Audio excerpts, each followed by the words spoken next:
Dar las buenas tardes a todos a este nuevo webinar de la Fundación Sandra Ibarra, de la Escuela de Vida de la Fundación Sandra Ibarra.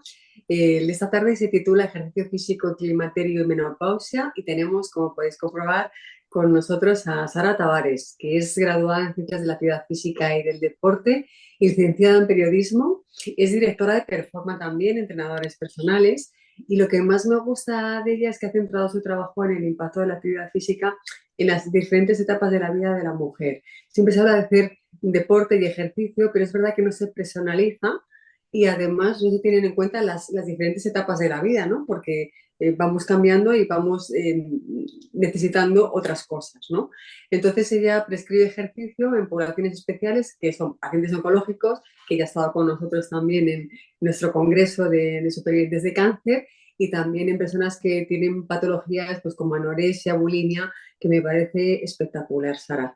Así que es un lujo tenerte. Muchísimas gracias por estar con nosotros. Ya sabéis que tenemos pues, unos 30 minutos de aprendizaje, en este caso con Sara, y los últimos 10 los dejamos para que pueda resolver las dudas que nos mandéis. Recordad apagar los micrófonos y las cámaras y todo tuyo, Sara.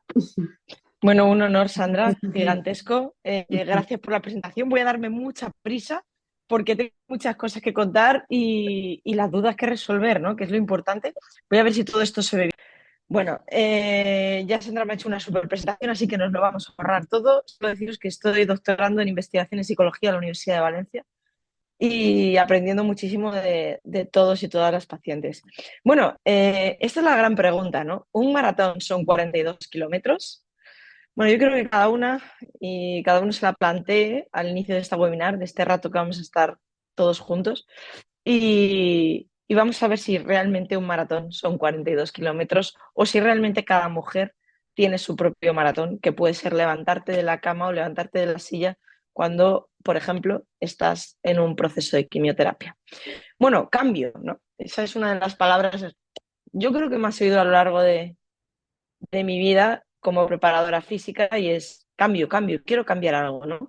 En todas las personas que entreno siempre les pregunto, ¿para qué vamos a entrenar? Bueno, ¿qué ocurre en menopausia? Pues que estigmatizamos la menopausia y tenemos miedo a envejecer. Fijaos, si nos vamos a lo largo de la historia de la medicina, esto es increíble porque antes de los 90 se decía, oye, esto es lo que hay, ¿no? Esto es lo que hay y oye, pues no hay remedio, aguántese usted, ¿no? Era la típica frase. Pero, sin embargo, en los 90 empezaron a aparecer los primeros fármacos para reducir síntomas de la menopausia, que luego veremos cuáles son, y se asoció la menopausia al dolor. Y ahora se asocia la menopausia a vejez. ¿Qué ocurre? Que yo siempre digo lo mismo, ninguna mujer debería callarse lo que siente, ninguno de los síntomas, ¿no? Y a veces en pacientes oncológicos la menopausia llega antes que al resto de mujeres, luego lo vamos a ver. ¿Qué ocurre? Que pasamos media vida así. Fijaos, se confunden términos, el término climaterio y el término menopausia. El climaterio, si lo veis, va desde antes de la llegada de la menopausia, entendiendo por menopausia, el momento en el que se retira completamente la menstruación, es decir, que ya no hay más menstruación. Pues fijaos, en climaterio va desde, más o menos, desde los 45 años, fijaos hasta cuándo, ¿no? Hasta casi los 70. Es decir, pasamos muchísimo tiempo en esta etapa de la vida, con lo cual tenemos dos opciones, o vivirla de una manera dramática o vivirla como una oportunidad, ¿no? Aclaro términos muy, muy, muy rápido y esto me parece tremendamente importante, ¿no? Menopausia se refiere al evento específico del cese de la menstruación y el climaterio a todos los cambios graduales de la función ovárica que comienzan antes de la menopausia y pueden continuar, ya lo hemos visto antes en el gráfico, por un tiempo, ¿no? ¿Cuándo llega la menopausia? Bueno, yo aquí no voy a hablar de términos particulares, voy a decir lo que dicen los estudios y es alrededor de los 54 años en Europa. En pacientes oncológicos, como sabéis, se puede adelantar. Vale. ¿Qué pasa en climaterio? Bueno, yo aquí he puesto una diapositiva en el que, oye, que vienen curvas, es que vienen un montón de cambios, no vienen un montón de cambios y vamos a entender cuáles son y por qué. ¿Qué ocurre? Pues que ninguna menopausia es lineal, porque podemos sufrir todos esos cambios o no.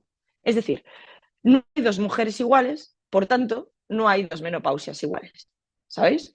Eso es algo importante que tenemos que entender. ¿Qué ocurre aquí? ¿Qué ocurre en menopausia? ¿Qué pasa? Bueno, yo aquí os he puesto y os recomiendo este libro de verdad, La Biblia de la Vagina de Jane Garden, que es cuando alcanzamos cierta edad, ¿qué ocurre? Pues la capacidad de los folículos para producir estrógeno cae. Así que el cerebro fabrica niveles, aquí lo tenéis, ¿no? Más altos de hormona folículo estimulante, de FSH, con la intención de estimular a los ovarios. Es decir, algo parecido a levantar la voz cuando alguien está en la habitación de al lado y no sabe si te está oyendo. Oye, que necesito estrógeno. Bueno, pues cuando no hay estrógeno suficiente para transmitir esa respuesta, una respuesta al cerebro, los niveles de FSH permanecen elevados. En cierto sentido, podríamos decir que el cerebro sigue gritando a los ovarios para que produzcan estrógeno. Oye, necesito estrógeno, quiero estrógeno, por favor. Pero estos no poseen ningún mecanismo para responder. Lo sentimos, ya hemos liquidado todas las existencias y la tienda está cerrada, ¿no? Por eso pongo aquí este cartel de closet. ¿Qué ocurre en menopausia? Bueno, pues que tenemos síntomas físicos y psíquicos asociados a esta etapa de la vida, ¿no? Al climaterio. Físicos, composición corporal, hay una redistribución de grasa. Vasomotores, sofocos, hablaremos de ellos. Insomnio, estos pueden pasar o no. Quiero decir, yo aquí voy a nombrar los que nombro en mi libro, ya se entrenan más 40, que son los más generales, pero pueden pasar o no. Yo he entrenado a pacientes que tenían muchísimos de ellos y tengo pacientes que se pusieron a entrenar y apenas notaron síntomas. Depende muchísimo. Otras que entrando notaron algunos, ¿no? Urogenitales y a nivel de salud mental, depresión, ansiedad o problemas de memoria. Es decir, de esto que dices, oye, pues se me ha olvidado muchas cosas, ¿no? Todo esto acompañado de, evidentemente, cambios en los periodos, ¿no? En los ciclos. Bueno, aquí otro libro que os recomiendo también, Con hormonas de lo loco, de la doctora Clotilde Vázquez, aquí os dice, ¿no? Los síntomas precoces, que aquí lo tenemos, ¿no? Los vasomotores, la taquicardia, trastornos del sueño, bueno, ya lo hemos visto, ¿no? Subida del colesterol, hipertensión arterial y tardíos, ¿no? Los que me preocupan a mí mucho, sobre todo en pacientes oncológicos, son los tardíos. Y el primero y el segundo me preocupa mucho. Y a la ciencia también. Y es la pérdida de masa ósea y las fracturas osteoporóticas. ¿Por qué? Porque esto se traduce en un mayor riesgo de dependencia. Es decir, a mí no me da miedo cumplir años. A mí me da miedo la dependencia. Yo lo que quiero es cumplir todos los años que sean y vivirlos, pero no tener esa sensación de que soy dependiente de algo. Por eso es importante el ejercicio físico. ¿Qué ocurre? Que cuando hablamos del climaterio, estamos ante una cuestión que va más allá de los estrógenos. Es que sepamos qué función tienen los estrógenos en nuestro cuerpo, ¿no? El estrógeno incrementa la irrigación sanguínea en los tejidos, con lo cual ayuda a mantener la fuerza y la elasticidad tisular. Cuando los niveles caen, acordaos lo que os he explicado, ¿no? de la tienda, los tejidos se pueden volver más frágiles y perder flexibilidad, ¿no? Ahí está, por ejemplo, un ejemplo, la sequedad vaginal. La piel tiende a adelgazar, resecarse y puede producirse, lo hemos visto, ¿no? Una redistribución que luego veremos qué papel cumple aquí el ejercicio físico del tejido graso. Los labios mayores se encogen o cambian de forma. Ahí están los problemas también de suelo pélvico. Claro, también los síntomas vasomotores, es decir, los sofocos, están asociados a un mayor riesgo de cardiovascular. Aquí algo que me importa mucho. Según la Sociedad Estadounidense de Endocrinología, una de cada dos mujeres tras la menopausia va a tener osteoporosis. Fijaos en este gráfico de aquí, ¿no? Bajan los niveles de estrógeno y aumenta, por tanto, las papeletas de tener osteoporosis. Es lo que os comentaba, ¿no? Riesgo de fractura y esa fractura me provoca dependencia. Claro, ¿la salud ósea puede resultar afectada por el cáncer? Pues sí. Pues sí, y luego veremos por qué, ¿no? Y por qué es importante tener en cuenta, sobre todo, una cosa importantísima, que carece de efectos secundarios si se hace bien, que es el entrenamiento de fuerza, sobre todo en pacientes oncológicos y en más en esta etapa de la vida. Claro, fijaos en una cosa, a partir de la treintena comenzamos a perder aproximadamente el 1% de la masa muscular cada año. Esto para apuntar. Y otro dato, hasta el 20% de la pérdida de hueso transcurre en esta etapa de la vida. Algo para reflexionar. ¿Qué ocurre? Bueno, yo siempre digo que a mí hay una frase de una de mis chicas, ¿no? Que ella dice que el cáncer no es una lucha, es una tarea. Podemos frenar, porque a veces en los procesos de quimioterapia nos hacen frenar a veces, pero parar no paramos nunca, ¿no? Eso es lo que yo he aprendido de personas como Ágata. Claro, comenzar de cero constantemente es vivir. Y es que muchas veces cuando nos plantean un programa de ejercicio físico es, ay, es que yo nunca he hecho ejercicio físico y ahora me voy a poner con todo esto, ¿no? Tengo 40 años o tengo una menopausia inducida y me voy a poner yo ahora a hacer ejercicio físico. Pues comenzar de cero, hay ejercicio para todas en cualquier momento de la vida. Y eso constantemente, empezar de cero, constantemente es vivir. Lo contrario es existir solamente. Claro, lo que os comentaba, ¿no? Menopausia, drama versus oportunidad. El ejercicio está ahí y el ejercicio está ahí para todas. Y vamos a ver qué papel tiene en esta etapa de la vida y en el cáncer. Fijaos en esto, y aquí me voy a detener bastante y luego vemos un turno de preguntas, ¿vale? Si queréis. Esto es un cuadro que yo hice a modo de revisión en mi libro Ya se entrenan, y es que puedo hacer el ejercicio físico en pacientes con cáncer, ¿no? Pues fijaos, prevención de 7 cánceres comunes, ¿vale? Las pautas de actividad física son 150 a 300 minutos a la semana de actividad física moderada. Estos se pueden dividir, es decir, podemos dividir esos 150 a 300 minutos en diferentes momentos del día. Hay gente que me dice, oye, quiero llegar, mi objetivo es llegar a los 10.000 pasos, ¿vale? Se lo plantean. Pues me va a sumar. Tanto que hagas 5.000 por la mañana como 5.000 por la tarde. Al final lo importante es que llegues a ese cómputo que nos recomiendan las organizaciones como es la Organización Mundial de la Salud. Y otro punto son 75 o 150 minutos de ejercicio aeróbico vigoroso. Es decir, tenemos las dos opciones, ¿vale? Bueno, también nos supervivencia de 3 cánceres comunes, ¿no? Aquí está el nivel de evidencia. Y ahora vamos a ver los tipos de entrenamiento y el nivel de evidencia, ¿no? Lo que ya ha demostrado la ciencia. Pues fijaos, una evidencia científica fuerte en fatiga relacionada con el cáncer. Fijaos el ejercicio, ¿eh? Dosis 3 por semana de 30 minutos a intensidad moderada, ¿vale? De ejercicio aeróbico. Solo entrenamiento de fuerza 2 veces por semana, 2 series de 12 a 15 repeticiones para los principales grupos musculares, ¿vale? Y luego, ¿qué ocurre? Que también podemos combinar, que es lo ideal, ¿no? A mí me dicen fuerza o cardio, es como que quien tiene 2 hijos y dice, oye, oiga, ¿usted quién quiere más? Lo ideal es la combinación de los dos, ¿vale? Entonces, 3 días por semana, 3 sesiones de 30 minutos de ejercicio aeróbico y, y podemos compaginarlo con 2 sesiones de entrenamiento de fuerza, ¿vale? Esto tiene una evidencia científica alta, es decir, fuerte, ¿vale? Estamos arriba de la pirámide de todo. Otro, en calidad de vida relacionada con la salud, pues también tenemos una evidencia científica fuerte. ¿Y qué nos recomiendan? 2-3 días por semana de ejercicio aeróbico, 2 sesiones de entrenamiento de fuerza y combinado. Función física, estoy en evidencia científica fuerte. 3 veces por semana, 2 de fuerza, 2-3. Quedaos con eso, ¿vale? 2-3 de entrenamiento de fuerza, 3 de ejercicio aeróbico. Recomendaciones generales. Que evidentemente lo ideal es individualizar siempre. Pero para eso, mira, yo lo comparo muchas veces con el tema de la ropa, ¿no? Cuando alguien nos hace un traje a medida, nos lo hace y nos queda fenomenal. Pero cuando, ¿qué ocurre? Que todos necesitamos ropa y no todo el mundo puede acceder a que le hagan un traje a medida. Pues lo mismo ocurre a veces con las recomendaciones generales de ejercicio físico, ¿vale? Nivel de evidencia fuerte, sigo, ansiedad, depresión y linfedema. Ojo, y aquí me voy a parar luego, porque aquí hay mucho mito.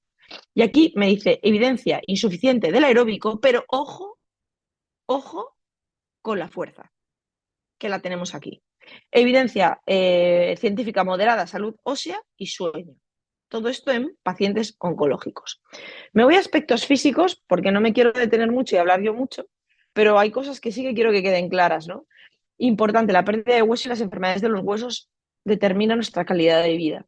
Y la pérdida de densidad mineral ósea y las enfermedades de los huesos pueden estar relacionadas con metástasis o con los tratamientos, como hemos visto, como la terapia hormonal. En este sentido, la lesión metastásica puede provocar un aumento de la resorción ósea, es decir, lesiones osteolíticas, típicas del cáncer de mama, un aumento de la formación ósea, que son lesiones osteoblásticas o ambos mecanismos. Esto puede ocurrir, ¿vale? Se pueden dar incluso las dos. ¿Qué ocurre? Que, a ver, las metástasis pueden causar dolor intenso, fracturas patológicas, síndromes de compresión de la red nerviosa o de la médula espinal, alteraciones metabólicas y nefrolitiasis, que son cálculos renales. Claro, el tratamiento del cáncer puede afectar al recambio óseo, eso lo hemos visto, ¿no? Por mecanismo directo o indirectos. Las terapias hormonales, como los agonistas de la hormona liberadora de gonadotropinas de acción prolongada o inhibidores de anomatasa, que eso se da bastante en cáncer de mama, actúan directamente sobre el recambio óseo al reducir los niveles circulantes de estrógeno y testosterona. Claro, los estrógenos y la testosterona tienen un papel importante en la regulación de la resorción ósea, ya que los estrógenos aumentan la actividad y proliferación de los osteoblastos e inhiben la osteoclastogénesis. Algunos agentes quimioterapéuticos, como los derivados de platino y otros, ¿no?, causan pues nefrotoxicidad, lo que da como resultado la alteración de los mecanismos de regulación del calcio a través de la reducción de la vitamina D. Claro, ¿cómo repercute todo esto en la salud ósea, ¿no? Vamos a ver, efecto de la actividad física en la salud ósea. Bueno, pues la ciencia ha investigado bastante en este aspecto, clave para la vida de las pacientes. Fijaos, yo aquí nombro un metaanálisis, 19 ensayos controlados, aleatorizados, llegó a la conclusión de que el ejercicio se asoció a un incremento estadísticamente significativo en la densidad mineral ósea de la columna lumbar y el cuello femoral en adultos mayores. ¿Qué dice la ciencia? Pues que existe evidencia de que el ejercicio tiene un impacto crucial en la salud ósea. Su efecto sobre la masa ósea es de por vida y en la etapa previa al crecimiento puberal estimula mayor acumulación de masa ósea máxima y en adultos la conserva. ¿Qué hace el ejercicio? El ejercicio puede estimular el aumento de la densidad mineral ósea y es capaz de reducir la pérdida ósea, lo que conocemos, como hemos visto, como osteoporosis. Vamos, que parezco yo aquí una comercial del ejercicio, pero es que es verdad. Vale, esto de la osteoporosis, yo he intentado ser muy gráfica y siempre lo intento para que se entienda, ¿no? Fijaos, esto es un hueso normal, fijaos todo juntito, yo lo comparo muchas veces con un panal de abejas, todo juntito, ¿no? Parece que nunca se va a romper. Fijaos qué poco espacio, ¿no? Y aquí una densidad, fijaos, un hueso osteoporótico, lo comparo con una malla de naranjas, es decir, de esas que vais al súper y las separas y directamente lo puedes romper. Pues eso es un hueso osteoporótico.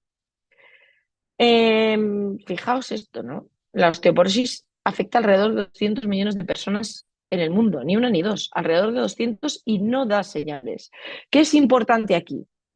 Y más en pacientes oncológicos, valorar el riesgo. Es decir, antes de empezar un programa de actividad física, en menopausia siempre, por favor, revisemos la salud de los huesos, porque los huesos no dan señales. Entonces, ¿qué ocurre? ¿Cómo lo podemos hacer? Con una densitometría. Y en pacientes oncológicos, igual, yo la mayoría de mis pacientes, todos pasan y les hacen un DEXA de control.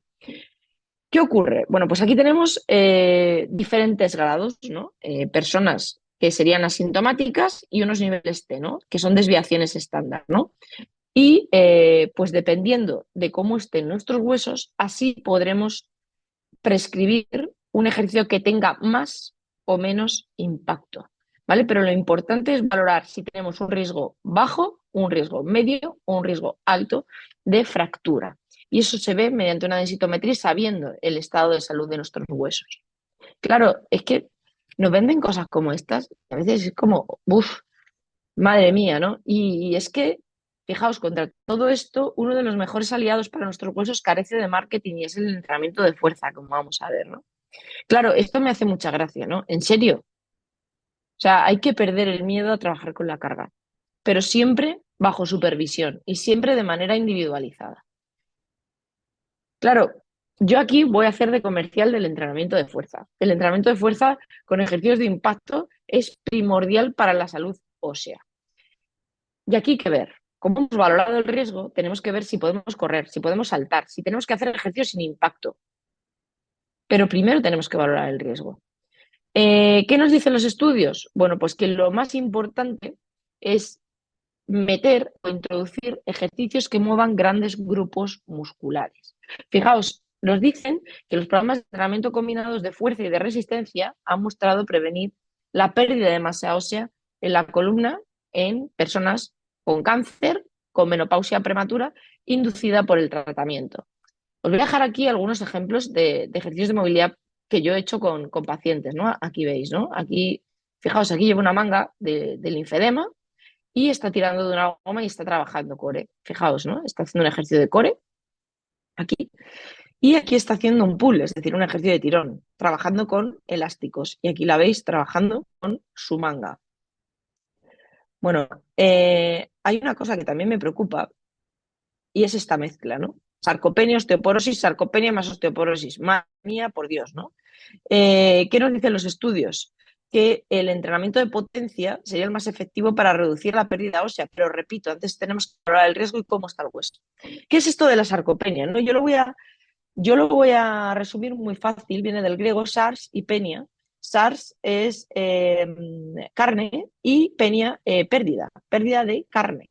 ¿Qué ocurre? Que la sarcopenia es pérdida de función muscular, no solo pérdida de masa muscular, es pérdida de función y cuando se junta con la osteoporosis, pues ya llega esto y es menor autonomía. No se trata de cumplir años, sino de dar vida a los años, ¿no? Que eso es lo importante.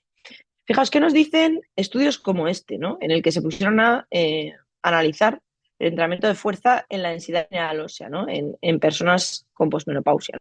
Pues fijaos, mejor ejercicio con peso libre, barras, mancuernas, pesas rusas, kettlebell, ¿vale? 2 sesiones a la semana, que fijaos, si os acordáis de los niveles de evidencia, lo que recomendaban las guías eran 2 sesiones por semana, y por favor, por eso ponía a modo de joke, a modo de chiste, lo de la imagen anterior de las dos mancuernitas esas que no pesan absolutamente nada. ¿Por qué? Porque tenemos que manejar intensidades que supongan un desafío para el organismo, es decir, que cueste levantarlas.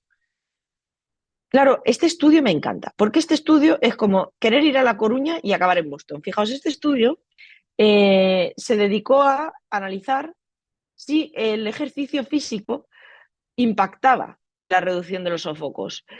Bien, empezaron a estudiar esto, hicieron un programa de entrenamiento de fuerza y las conclusiones a las que llegaron fue, evidentemente, vale, sí, puede reducir algunos sofocos, pero las pacientes empezaron a reportar que se encontraban tremendamente bien. Fijaos lo que dice una paciente, no hago ejercicio para sentirme bien, sí a mi edad, y notar que puedo manejar mi cuerpo. Es agradable saber que me las arreglo para caminar, subir escaleras y soy capaz de levantar esa cosa. Es positivo tanto para mi nivel, mi bienestar físico como mental, ¿no? Ese manejo del cuerpo, ¿no? A veces perdemos la perspectiva. ¿Qué ocurre? Yo me quiero detener aquí, porque esto a veces me ha resultado un freno, sobre todo trabajando con pacientes oncológicas. ¿Qué ocurre con el linfedema? El ejercicio físico puede ser eh, un aliado contra la prevención del linfedema. ¿Qué nos dicen aquí? Que un índice de masa muscular, un IMC, superior a 30 es un factor de riesgo significativo del linfedema. ¿Qué nos dice los organismos internacionales como este de Estados Unidos? ¿No? Pues confirma que el ejercicio es una parte esencial, o sea, no habla de una parte no, esencial de un programa de acondicionamiento físico para personas con linfedema, ¿no? Y define diferentes tipos de ejercicios, ¿no? Para la recuperación del linfedema, es decir, movilidad, estiramientos, entrenamiento de fuerza combinados con, evidentemente, con ejercicio aeróbico, ¿no? Claro, yo esto y me gusta que esto quede grabado para que lo veáis, ¿no? Claro, esto es el ejercicio en pacientes con linfedema y esto es como una balanza, ¿no? A ver qué gana. El programa, yo quiero que gane el programa de ejercicio individualizado. ¿Por qué? Porque nos da más movilidad, más funcionalidad y más autonomía. Pero ¿qué ocurre? Que hay otro, en el otro lado de la balanza, la dualidad aquella, ¿no? Y está el miedo.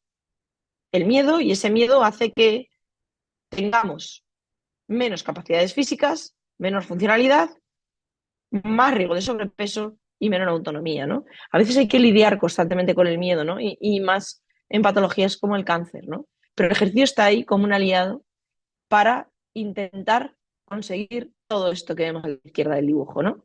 Claro, el linfedema generalmente se clasifica como primario o secundario. El primario tiene un origen congénito, ¿vale? O en ausencia o malformación de vasos linfáticos, y el secundario tiene un origen infeccioso o iatrogénico, ¿vale? Que puede ser quirúrgico por la extirpación o daño de los ganglios linfáticos, ¿vale? O relacionado con la radioterapia, debido a la fibrosis de los ganglios linfáticos. Esto se da todo esto en pacientes oncológicos. Claro, voy con un dato. Se estima que el riesgo global del linfedema para todos los cánceres es de un 15,5% y puede ocurrir después del tratamiento quirúrgico, por ejemplo, en pacientes con cáncer de mama. ¿Qué dice el ejercicio? ¿Qué pasa con el ejercicio físico? ¿No? Pues el ejercicio físico puede ser muy eficaz para prevenir el linfedema. Claro, hay otro punto importante aquí, ¿no? Hemos hablado de los huesos, hemos hablado del linfedema, hemos hablado de la masa muscular y la redistribución de grasa. Vamos a hablar de composición corporal. A mí no me gusta hablar de IMC, a mí me gusta hablar de composición corporal. El cuerpo de los pacientes cambia y se pueden experimentar, y de hecho se experimentan, modificaciones de esa composición corporal. Claro, ¿qué ocurre? Que perdemos masa muscular, hay un aumento de masa grasa y esto a veces deriva en sobrepeso. ¿Cómo podemos controlar esto, no? Pues fijaos, se debe tener en cuenta que el aumento de peso es común en pacientes con cáncer, sobre todo un cáncer de mama. Yo aquí este estudio era referido a cáncer de mama, que reciben quimio y en las supervivientes, dado que oscila entre el 50 y el 96%, y el 20% de ellas subirá más de 10 kilos. Esto nos dicen los estudios, ¿no? Contra todo esto, bueno, habréis oído una frase que se da mucho en menopausia y a veces se da en pacientes también oncológicos, ¿no? Se hace un mix y se juntan los dos, ¿no? Mi metabolismo ha cambiado, ¿no? Se ha vuelto más lento. ¿Qué ocurre? ¿Cómo vamos a explicar todo esto? Bueno, el metabolismo es la cantidad de energía total gastada por todo el cuerpo. Esto lo tenemos claro. Es lo que gastamos en todo el cuerpo. El TMR es la tasa metabólica en reposo, ¿vale? Es la cantidad de calorías necesarias para mantener el cuerpo y sus funciones básicas. Y depende, fijaos, de la tiroides y de la masa muscular, ¿vale? Entonces, si esto es el metabolismo, fijaos qué punto corresponde a la tasa metabólica en reposo, es decir, a las calorías necesarias para mantener nuestras funciones básicas, entre un 60 y un 70%. El GIA es el gasto inducido por la actividad, fijaos qué porcentaje es, entre un 20 y un 30, y el GIT es el gasto inducido por la dieta. ¿Cómo aumentamos la tasa metabólica en reposo?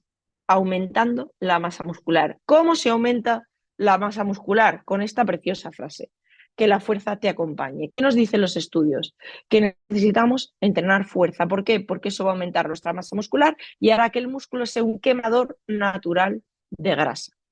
Intensidades moderadas a altas para obtener los mejores resultados y ejercicios que muevan grandes grupos musculares. Perdámosle el miedo a la carga. ¿Qué ocurre? Que lo que hacemos en una sala de musculación nos prepara para la vida y nos hace independientes. Fijaos 10 motivos para entrenar fuerza. Fijaos mejor, o sea, aquí lo tenéis muy, muy, muy rápido, porque quiero hablar un poquito, muy poquito de ejercicio aeróbico. Mirad, aquí tenéis un ejemplo, ¿no? Esto es un ejemplo de entrenamiento de fuerza con una paciente con una osteoporosis severa, ¿no?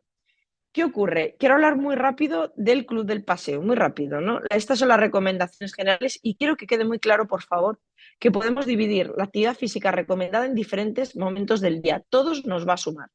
Otra cosa, la velocidad importa, sí, nos dicen los estudios, ¿vale? Que hay que andar más o menos a una velocidad viva, que podría ser un 4,7 kilómetros hora. Es decir, no ir tranquilitas, ir a paso vivo, porque eso también va a ayudar. Vale, y quiero terminar con estrategias para hacer del ejercicio una terapia más accesible en pacientes oncológicos. Lo primero, motivación, empieza a moverte, por favor, para superar estas barreras. O sea, se debería de trabajar en equipo y recibir asesoramiento de todos, es decir, un team, oncólogos, fisios y preparadores físicos, ¿no? Al comienzo del programa, las pacientes deberían explicar sus expectativas y actitudes hacia el ejercicio físico. Hay que escuchar. Eso es lo primero. Lo segundo, hora de hacer ejercicio. Podría comenzar en el momento del diagnóstico para reducir los síntomas relacionados con el cáncer y los efectos secundarios progresivos de los tratamientos. Y si no se ofrece la actividad física al inicio de la enfermedad, la paciente probablemente tenga la capacidad física para emprender y completar programas. Obtendrá los beneficios, se acostumbrará y se mantendrá activa en los diferentes estadios de la enfermedad. Tengo una frase buenísima y es: a la quimio en zapatillas, por si pasa algo. Motivación, por favor, sigue moviéndote. O sea, has empezado a moverte, por favor, sigue moviéndote. La adhesión de los pacientes al ejercicio aumenta a medida que se mueve. Esto es como una rueda, ¿no? Más movimiento, más ganas de moverse todavía. Claro, contacto y apoyo social. O sea, eso es importantísimo. Necesitamos un support, o sea, una red, ya sean familia o amigos, que estén con nosotros y nos acompañen y nos animen a hacer esa actividad física. Por poca que haga, nos va a sumar. Y eso quiero que os quede muy claro, ¿eh? Levantaros hasta del sofá para pasear al perro, me suma. Otra cosa importante, preferencias de la paciente. Bueno, aquí os digo que varias investigaciones han evaluado que las pacientes con cáncer expresan sus preferencias enviándolas a través de cuestionario. Bueno, pues los estudios, la mayoría de las preferencias por caminar y ejercicios de fuerza eligieron las actividades matutinas y gestos de intensidad moderada. Estos son preferencias. pero cada una tiene las suyas. Estas son las preferencias que no dicen los estudios, pero cada una tiene las suyas. ¿Y por qué quiero que atendáis a esas preferencias? Porque lo que yo quiero es que hagáis un ejercicio de manera sostenible. A mí no me sirve de nada que un día os levantéis y os paséis 7 sentadas. Yo quiero que os mováis y que os mováis siempre y que lo hagáis vuestro. Claro, el mejor ejercicio es el que se hace supervisado, acordaros de lo que os he dicho, ¿no? Del traje, ¿no? Me queda muy bien una ropa que yo me puedo comprar en cualquier gran superficie, pero si me la hacen a medida, muchísimo mejor. Estos son los beneficios del ejercicio en esta etapa.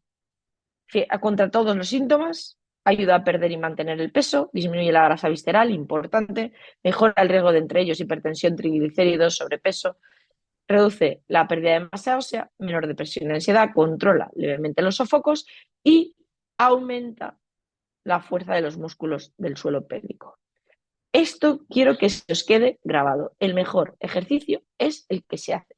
El que se hace.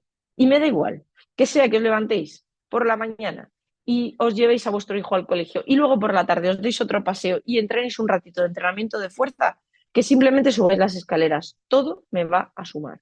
Un maratón son 42 kilómetros, pues cada mujer tiene su propio maratón y todos son válidos y todo, quiero que os queden claros, son suficientes. Cambio, vuelvo otra vez a la primera. ¿Para qué vamos a entrenar? Pues esto es lo que yo os propongo.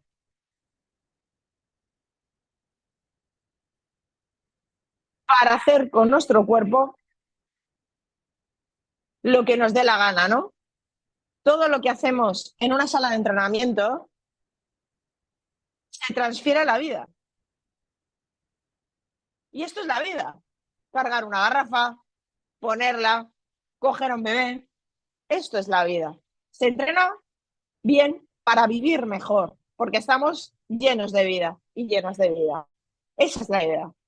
Fijaos aquí, ¿no? Para poder jugar con su hijo.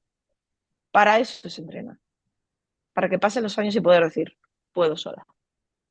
No se trata de poner años a la vida, sino de poner vida a los años. Muchísimas, muchísimas gracias. Espero no haberme extendido muchísimo. Creo que he llegado bien. Me quedan 6 minutos. Me va a matar Sandra Ibarra No, no, y no, espero no, que no te voy a me va a matar tirar de nada. aquí. Me va a tirar de aquí y me va a echar. Pero he corrido, me he puesto un timing y creo que lo he cumplido más o menos. No me mates, no me mates, Que no me mates. corras tú, que corras tú nos parece bien, porque eso es lo que se trata, de Ya está, ya que está, ya está, ya está, ya está, ya eres está, ya eres la está, corredora oficial. ya está, Pero ya está, ya está. bueno, no se trata tampoco de a lo mejor de dar mucha información, sino de que quede clara. Me encanta que utilices la frase llena de vida, que ya sabes que es nuestro lema, y de llenar de vida a las pacientes y que no te digan esto es lo que hay, que esa frase es, Sí, esa frase la hemos además escuchado. molesta Sí. mucho, se molesta. Y bueno, pues empezar a moverte, si es que no lo haces ya, me he quedado con esa frase, a la quimio en zapatillas, creo que esa hay que tatuársela también. Y bueno, pues sí, saber identificar todos estos síntomas que tenemos las mujeres en general y además con las pacientes pues se suman muchos otros, ¿no? Cuando hablabas de la memoria, yo siempre recuerdo una frase de una amiga mía cuando dice, ¿te acuerdas cuando hablábamos seguido? Porque, Esa es muy buena. Y esa me la voy a apuntar. Esa es muy buena. ¿te Es acuerdas cuando verdad, hablábamos ¿eh? seguido? Pues te quedas, ¿cómo era el sitio, el tal? Dice, ¿te acuerdas cuando hablábamos seguido? Pues tal Es cual. muy buena, ¿eh? Que nos quedan unos minutillos, no sé, Miriam, si había preguntas o habéis visto por el chat que quedaba alguna, Ah, porque si no, había una que la tengo por aquí, que me la mandó Miriam, que Miriam es muy grande y me la mandó, que creo que era sobre personas que tenían problemas de suelo pélvico. Una persona que tenía problemas de suelo pélvico, lo voy a buscar, porque la tengo aquí la he contestado. Ante problemas de suelo pélvico, lo que más evidencia tiene son ejercicios de Kegel. ejercicios de, Kegel, pero eso Kegel. qué es. Contraer, soltar, contraer, soltar. Es Tomar que a veces conciencia de utilizáis nuestros. palabras y los Vale, pacientes. no, no, no, no. Tú pregunta, dale, dale, tírale. Es contraer, soltar. ¿Cómo podemos hacerlo? Y una aplicación que yo utilizo mucho con las pacientes es PMF, ¿vale? Es una aplicación que te la descargas y te ayuda a contraer y soltar y a entrenar ese suelo pélvico, ¿vale? En el caso de esa pregunta, lo que más evidencia tiene son los ejercicios de Kegel. Ujú. Perfecto. No sé si hay Pues alguna más. Yo no veo por aquí. no sé si queda alguna pregunta más. No, no, no, ya no hay más preguntas. No. Bueno, ahora mismo están mandando una por el chat, Sara. A ver. Mira, en mi experiencia los ginecólogos y ginecólogas dan un apoyo muy positivo cuando llegamos a la menopausia. Sin embargo, siento que nunca me advirtieron de la necesidad de los ejercicios de fuerza en los años anteriores a la menopausia. Es que es brutal. Es que es tremendo porque cuando somos niñas vamos generando hueso. Es decir, cuando la formación de hueso está ahí. El pico máximo de hueso óseo se da alrededor de la veintena. Y todo lo que vamos saltando, todo lo que vamos sumando, ¿no? Vamos generando ese hueso y no se nos avisa. Entonces parece que tienes que levantar mancuernas cuando eres niña, pero simplemente con que saltes a la comba, con que subas por el parque estas cosas que hay para subirte y juegues, ¿no? Simplemente con todo eso, o vayas a escalar a un rocódromo, que a escalar, los niños que escalan en los parques Mm. ya estás sumando, ya estás entrenando fuerza, que se ve como una cosa abstracta, que tienes que levantar mancuernas cuando eres pequeño, pero simplemente ya hay ejercicios osteogénicos que se traducen en juego. Y eso es lo mayor que hay para un niño, ¿no? Sí, que no estén en las pantallas, ya con eso sería suficiente, ¿no? La vida Ahí es está, movimiento y que ahí está. nos eduquen en la actividad física y en conocernos a nosotros mismos. Sabemos muy poco de nosotros Eso es. mismos, del descanso, de hábitos saludables, de ejercicio, y yo creo que toca cambiar el paradigma de la salud y la forma en que nos autocuidamos, ¿no? Que formamos Eso es. parte de, no es no esperar a ir al médico a que nos digan cosas, sino entrenarnos en el autocuidado. Os Eso tengo es. que Eso despedir es. ya porque nos quedamos sin tiempo. Así que, Sara, muchísimas gracias por estar con Un honor. nosotros, por ayudarnos a entender que a la quimio se van zapatillas y a todos muy buenas ¿Y tardes. por qué? ¿Y qué nos Os pasa? ¿Y qué esperamos en nos un pasa? nuevo webinar. Gracias, buenas tardes. Gracias Gracias. a todos. Adiós. Adiós.